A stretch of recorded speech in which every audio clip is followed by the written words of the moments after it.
Student, welcome to aunty 24/7 Bengali.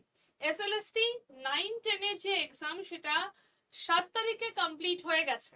আমরা আজকে discuss করব যে আনসার গুলো কি হবে এবং এটার ভালো কাট অফ কি থাকবে, কিরকম কাট অফ হতে পারে। প্রথমত, যা কোশ্চেন রয়েছে সেই কোশ্চেনের কাট অফ কিন্তু খুব বেশি মানে খুব কম হওয়ার কথা নয়, তার কারণ কোশ্চেনের লেভেল খুব হাই। আমি এটা অনেক জায়গাতে বলে রেখেছি, যদি কাট অফ কম হতে হয় তাহলে কোশ্চেনের লেভেল অনেক হাই হতে হবে। কারণ ইজি যে কোশ্চেন হয় সেই কোশ্চেনটা তোমার কাছেও ইজি থাকবে, আমার কাছেও ইজি থাকবে, আরেকজনের কাছেও ইজি থাকবে। তো তার জন্য কিন্তু যদি কোশ্চেন ইজি হয় কাট অফ হাই ডেফিনেটলি হবে। এই যে প্রশ্ন ছিল সেই প্রশ্নতে যদি খুব ভালো করেও দেখা যায় কাট অফ মিনিমাম 50 আপ হবে। তার কারণ এটা আউট অফ 60 যদি বলা হয়, মিনিমাম কাট অফ এখানে 50 আপ থাকবে। আমি পুরো কোশ্চেনটাকে একবার তোমাদেরকে দেখাচ্ছি, এই পুরো কোশ্চেনটা আমি তোমাদেরকে এখান থেকে দেখাচ্ছি, কিন্তু আমি এখান থেকে আনসার করছি না। এই কোশ্চেনটাকে নিয়েই আমি পুরো শুধুমাত্র আনসার গুলো কি কি হবে সেইটা সেই ফরম্যাটে আনসার করে তোমাদেরকে এখানে জানাচ্ছি। আমি একটা PDF এর মধ্যে পুরো জিনিসটাকে লিখে নিয়েছি এবং এইটাকেই আমি তোমাদেরকে পুরো ডিসকাস করে দিচ্ছি। এটা বাংলা ইংলিশ দুটো ভাষাতেই রয়েছে। ফার্স্ট এটা রয়েছে ইংলিশে, এবং যদি এটাকে আমি আরেকটুখানি তুলে রাখি 7টা কোশ্চেনের মধ্যে, তাহলে এর নিচের পোর্শনটাই তোমরা কিন্তু এখানে বাংলাতে দেখতে পাবে। ঠিক আছে, এখানে বাংলাতে রয়েছে। তো এখানে দুটো ভাবে আমি এখানে তোমাদেরকে কোশ্চেনটা দিয়েছি, তোমাদের কোনো কিছু বুঝতে অসুবিধা না হয়। চলো আমি ফার্স্টে তোমাদেরকে বাংলা ধরেই করাচ্ছি যাতে তোমাদের সুবিধা হয় বুঝতে, কারণ ম্যাক্সিমাম স্টুডেন্ট আমরা যারা এখানে পরীক্ষা দিয়েছো তারা বাংলাতে করেছো, তো এই বাংলা ধরে বলছি। ঠিক আছে, চলো প্রথম প্রশ্ন কি আছে। প্রথম প্রশ্ন এখানে বলা হয়েছে যে লৌহ আকরিকের মধ্যে শতকরার লোহার ভাগ কোনটাতে সব থেকে বেশি থাকে। সব থেকে বেশি থাকে কোথায়? সব থেকে বেশি থাকে ম্যাগনেটাইটে। আমি প্রত্যেকটা অপশন এখানে দাগ মানে লিখিনি, যেটা আনসার হবে সেটাকে বলছি। ম্যাগনেটাইট হচ্ছে আনসার।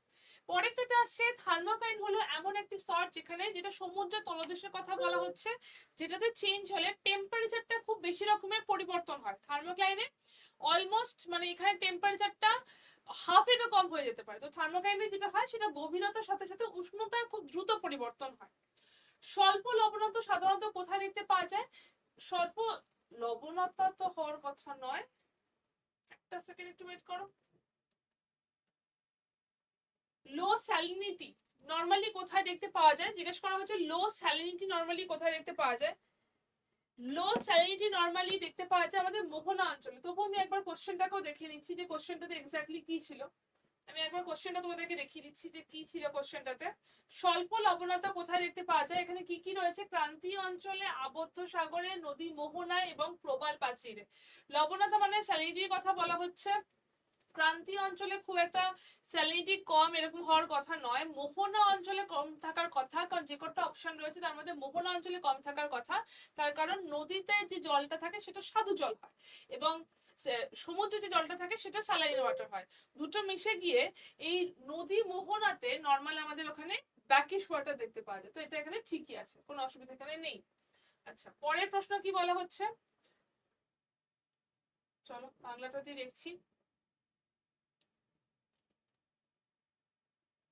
পরের প্রশ্ন জিজ্ঞেস করা হয়েছে নিম্নলিখিত শিলাগুলির মধ্যে কোনটির কাঠিন্য সর্বাধিক সব থেকে বেশি থাকে?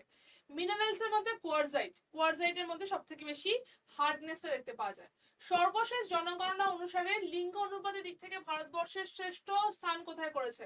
মানে সেক্স রেশিওতে সব থেকে ভালো ছিল কি? কেরালা। সর্বশেষ মানে 2011 সালের সেন্সাসের কথাই কিন্তু বলেছে। মূল স্কেলের ক্ষুদ্রতম ঘরের মান ও ভার্নিয়ার বিভাগ অনুপাতকে কি বলা হয়? ভার্নিয়ার ধ্রুবক বলা হয়, কনস্ট্যান্ট বলা হয়। ঠিক আছে, ভার্নিয়ার ধ্রুবক বা কনস্ট্যান্ট বলা হয়। ভারতের এই প্রদেশগুলির মধ্যে আদিবাসী জনসংখ্যা সব থেকে বেশি। ভারতের কোন প্রদেশে আদিবাসী জনসংখ্যা সব থেকে বেশি? আনসারটা হচ্ছে মধ্যপ্রদেশ। ঠিক আছে, আদিবাসী সব থেকে বেশি রয়েছে মধ্যপ্রদেশ। উষ্ণ আর্দ্র জলবায়ুতে চুনাপাথরের ওপরে কোন প্রকারের রাসায়নিক আবহবিকার দেখতে পাওয়া যায়? কার্বনিফিকেশন, অঙ্গার যোজন। ঠিক আছে, কার্বনিফিকেশন হয়ে থাকে, অঙ্গার যোজন হচ্ছে আরেক আনসার। শুষ্কতা সহ্যকারী যে উদ্ভিদ তাকে কি বলা হয়? যেটা আমাদের মরু অঞ্চলে যে উদ্ভিদটা হয় সেটাকে কি বলা হয়? জেরোফাইট। মরু অঞ্চলের উদ্ভিদকে বলা হচ্ছে জেরোফাইট। কিছু শিল্প প্রধান কাঁচামালের নিকট গড়ে ওঠে। কোন কোন শিল্প কাঁচামালের নিকট গড়ে ওঠে? যেগুলো হেভি ইন্ডাস্ট্রি, মানে যেগুলো weight losing industry. Weight losing যে ইন্ডাস্ট্রিগুলো সেগুলো কাঁচামালের নিকট গড়ে ওঠে। যেমন ধরো চিনি, যেমন প্রথম এক্সাম্পল চিনি আসার কথা নয়। কোন ইন্ডাস্ট্রিগুলো কাঁচামালের কাছে গড়ে ওঠে যেগুলো ওয়েট লুজিং? তার মধ্যে প্রথম এক্সাম্পল হওয়ার কথা হচ্ছে আয়রন স্টিল। আয়রন স্টিল আমার ফার্স্ট এক্সাম্পল হওয়ার কথা। এখানে যে কটা অপশন রয়েছে তার মধ্যে দেখে আমার কি আনসার আসতে পারে, একবার অপশনটাকে চেক করে নিই আমি। এখানে কি কি রয়েছে? কার্পাস রয়েছে, চিনি রয়েছে, তথ্য প্রযুক্তি রয়েছে, আইটি ইন্ডাস্ট্রি রয়েছে এবং রাসায়নিক ইন্ডাস্ট্রি রয়েছে। রাসায়নিক মানে কেমিক্যাল ইন্ডাস্ট্রি। কটন টেক্সটাইল তো কখনোই না, এটা পুরোপুরি মার্কেটের কাছে অবস্থান হবে। ইনফরমেশন টেকনোলজি কোনো কাঁচামালের এরকম আলাদা করে ব্যাপার নেই, সেটা আমার আনসার হতে পারে না। কেমিক্যাল ইন্ডাস্ট্রিরও আলাদা করে কাঁচামাল কেমিক্যাল রিয়াকশন এখানে হওয়ার কথা নয়। যে কটা অপশন রয়েছে তার মধ্যে এ সি ডি আসতে পারে না, তাই বি হচ্ছে আনসার। বি হচ্ছে আনসার। এক্স্যাক্টলি বললে তোমার সব থেকে ভালো এক্সাম্পল হতো যেটা হেভি ইন্ডাস্ট্রি, মানে তুমি এখানে বলতেই পারো আয়রন স্টিল ইন্ডাস্ট্রি। পরেরটা হচ্ছে ভূমিরূপ হলো ভূগঠন প্রক্রিয়া পর্যায়ের সমন্বিত ফল। Davies, definitely Davies. জাপানের উপকূলে যে ঘূর্ণিঝড় হয় সেটা হচ্ছে টাইফুন। নিম্নলিখিত দেশগুলির মধ্যে কোনটি ন্যাশপাতি আকৃতির ন্যাশপাতি আকৃতির যে এক্স এক্স পিরামিড সেটা তৈরি করে? অপশন কি কি আছে একবার দেখে নিয়ে আমি অ্যান্সার করছি। অপশন কি কি আছে একবার দেখে নিচ্ছি। Bharatvarsha, Nigeria, Brazil, Norway. Nigeria হবে আনসার। এখানে আনসারটা কিন্তু নরওয়ে নয়, ঠিক আছে? এই আনসারটা কিন্তু নরওয়ে হবে না, এই আনসারটা নাইজেরিয়া হওয়ার কথা।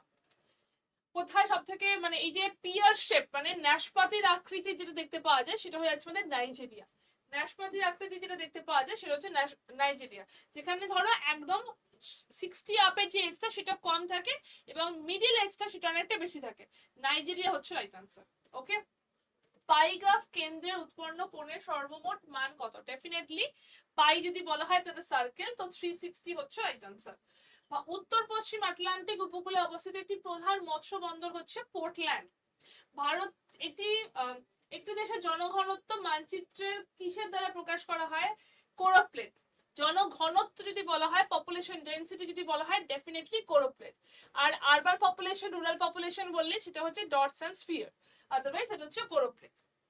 কোন সূত্র অনুসারে দক্ষিণ গোলার্ধে বায়ু প্রবাহের দিকে পিছন করে দাঁড়ালে সেটা নিম্নচাপ এলাকার ডান দিকে প্রবাহিত হবে? 22 বেলের সূত্র। 22 বেলের সূত্র আমরা সবাই পড়েছি, 22 বেলের সূত্র হচ্ছে রাইট আনসার। নদীর নিম্ন ক্ষয়ের সর্বনিম্ন হার পরিলক্ষিত হয় কোথায়? যেখানে ডাউন কাটিং সব থেকে কম থাকে।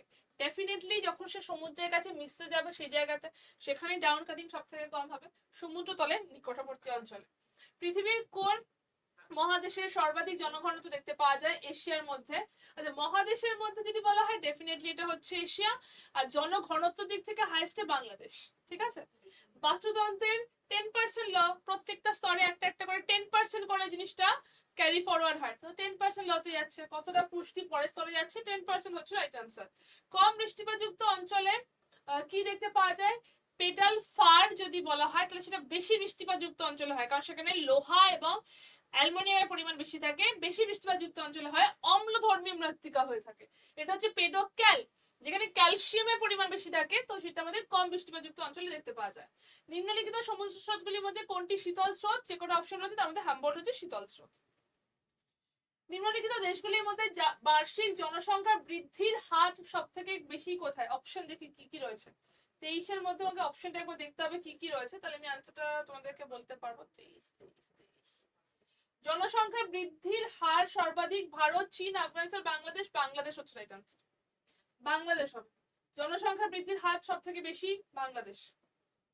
আচ্ছা, এর মধ্যে কোনটি বাস্তুতন্ত্রের বিয়োজকের ভূমিকা পালন করে? বিয়োজক, যেটা বিয়োজক হচ্ছে ক্লাস্ট্রিডিয়াম, এটা বিয়োজকের ভূমিকা পালন করে। ঢালের ওপর অবস্থিত দেওয়াল হেলে পড়া কোন ধরনের পুঞ্জিত ক্ষয়? আনসারটা হচ্ছে মৃত্তিকা। আনসারটা হচ্ছে মৃত্তিকা বিস্ফোরণ। আনসারটা হচ্ছে অপশন ডি। একবার তবু দেখে নাও কি কি রয়েছে অপশনটা, তাহলে জিনিসটা যদি বুঝতে সুবিধা হয়।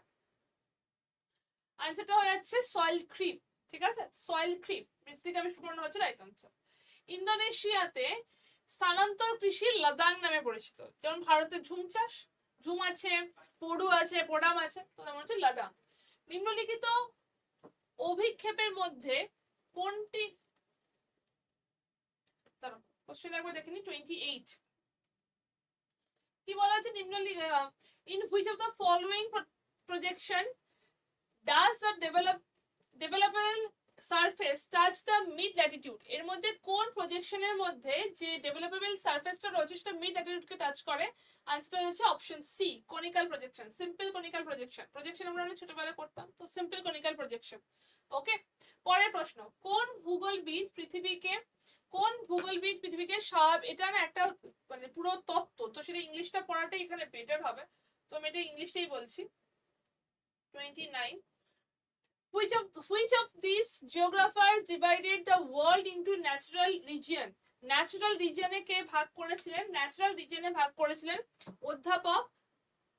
অধ্যাপক অপশন এ হচ্ছে রাইট আনসার, অধ্যাপক হাওয়ার্ডসন, অপশন এ হচ্ছে রাইট আনসার। তিনি এটাকে কতগুলো ন্যাচারাল রিজিয়নের মধ্যে ভাগ করেছিলেন। ইলুভিয়েশন কোন স্তরে দেখতে পাওয়া যায়, দুটো জিনিস হয়, একটা হচ্ছে এলুভিয়েশন হয়ে থাকে এ স্তরে, ইলুভিয়েশন হয়ে থাকে বি স্তরে, তো বি স্তরে দেখতে পাওয়া যায়। বায়ুমণ্ডলের শীতলতম স্থান কোনটা, মেসোস্ফিয়ার, ডেফিনেটলি মেসোস্ফিয়ার। তাপবিদ্যুৎ উৎপাদন জলবিদ্যুৎ উৎপাদনের চেয়ে বেশি উপস্থাপন যোগ্য, এটা কেন হয়ে থাকে, তাপবিদ্যুৎ উৎপাদনের ঋতুভিত্তিক কোনো তারতম্য হয় না, ঠিক, কোন ঋতুতে বেশি জল পড়বে কোনটাতে কম হবে এরকম হয় না, এটা কনস্ট্যান্ট থাকে। মহাদেশীয় উপকূল ও মহী ঢালের মধ্যবর্তী অঞ্চলকে কি বলা হয়, মহীসোপান, মহীসোপান। মহাদেশীয় উপকূল ও মহী ঢাল তার মাঝের পোর্শনটা হচ্ছে মহীসোপান। পশ্চিম ঘাট পূর্ব ঘাট মিলিত হয়েছে নীলগিরিতে, তাদেরকে নট বলা হয়। শৈবাল সাগর, সারগাসো সি, আটলান্টিক মহাসাগর। বহুমুখী যে মাইগ্রেশন, বহুমুখী মাইগ্রেশন এটা কেন দেখতে পাওয়া যায়, যদি যখন কোনো জায়গাতে অনেক বেশি আনএমপ্লয়মেন্ট চলে আসে সেই ক্ষেত্রেটা দেখতে পাওয়া যায়। ভারতবর্ষে গম চাষের প্রকার সব থেকে বেশি ডেনসিটি কোথায় দেখতে পাওয়া যায়, পাঞ্জাব, ডেনসিটি সব থেকে বেশি পাঞ্জাব। পূর্বাহিনী নদীর তো তাপ্তি নয়, বৈপরীত্য উত্তাপ কেন হয় আমি সেটাকে তোমাদেরকে বলে দিচ্ছি। বৈপরীত্য উত্তাপ হয়ে থাকে নর্মালি শীতকালের রাতের বেলা, যখন ঠান্ডা বাতাসটা হেভি হওয়ার জন্য পাহাড়ের ঢাল বরাবর নেমে আসে, গরম বাতাসটা হালকা হওয়ার জন্য পাহাড়ের ঢাল বরাবর উঠে যায়, এবং ভোর রাতের দিকে পাহাড়ের নিচে পাদদেশীয় অঞ্চলে গরম থাকে, উপরে ঠান্ডা থাকে। যে বাতাসটা নেমে আসে তাকে বলা হচ্ছে ক্যাটাবেটিক উইন্ড, যে বাতাসটা উঠে যাচ্ছে তাকে বলা হচ্ছে অ্যানাবেটিক উইন্ড। এটাই হচ্ছে বৈপরীত্য উত্তাপ বা ইনভার্সন অফ টেম্পারেচার।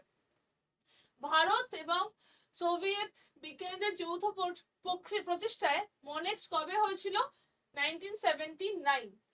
মাটির উর্বরতা বৃদ্ধির ক্ষেত্রে ফসফরাসের একটা আলাদা টাইপের ভূমিকা রয়েছে, ফসফরাস হচ্ছে রাইট আনসার। সমুদ্র জলের লবণতার প্রধান উৎস হচ্ছে মহাদেশীয় ক্ষয়ীভূত পদার্থ।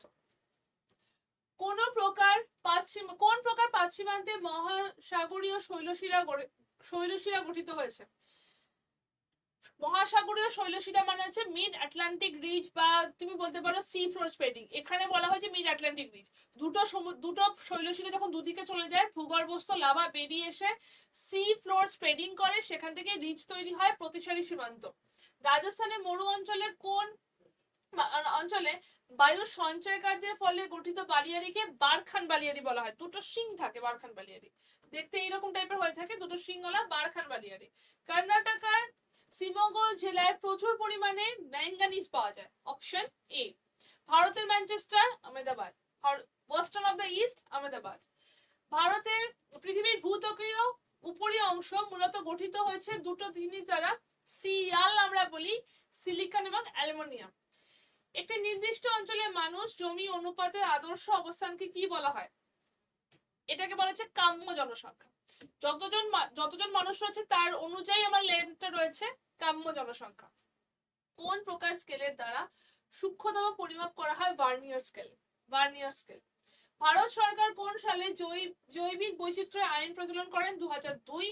এগুলির মধ্যে কোনটি উচ্চ ফলনশীল ধানের জাত নয়, এটা হচ্ছে গম, সোনালিকা হচ্ছে হুইট, উচ্চ ফলনশীল বীজ, বাট এটা হুইট, গমের চাষ, তাই ধান তো নয়। সাভানা অঞ্চলে পশুপালক যাযাবরের মধ্যে এর মধ্যে কারা, মাসাই। ওকে, নিম্নলিখিত ভূমিরূপগুলির মধ্যে কোনটি ভাঁজের ফলে গঠিত হয়, ঊর্ধ্বভঙ্গ শৈলশিরা, ঊর্ধ্বভঙ্গ শৈলশিরা ভাঁজের জন্য হয়ে থাকে। বাস্তুতন্ত্র কথাটি কে প্রচলন করেন, ট্রান্সলেট। নিক পয়েন্ট, উদ্ভব হয় কিসের থেকে? নিক পয়েন্ট হয়ে থাকে বহুচক্রী নদী উপত্যকা দেখতে পাওয়া যায়। জলটা যেখান থেকে ভাগ হয়ে অন্যদিকে চলে যাচ্ছে সেখানে নিক পয়েন্ট হয়ে থাকে। ভারতে এই অঞ্চলে দুবার বৃষ্টিপাত হয়, তামিলনাড়ু, পাঞ্জাব। তৈগা, তৈগাতে কি ধরনের উদ্ভিদ দেখতে পাওয়া যায়?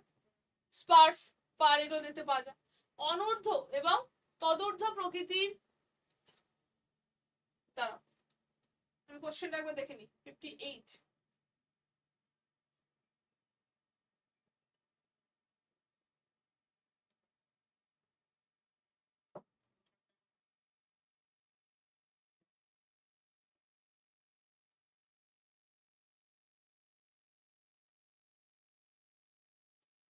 অনূর্ধ্ব এবং তদূর্ধ্ব প্রকৃতির অ্যাজাইবের ছেদবিন্দু কোন মানটিকে নির্ধারণ করে, কোন মানটিকে নির্দেশ করে? মধ্যমাকে করে।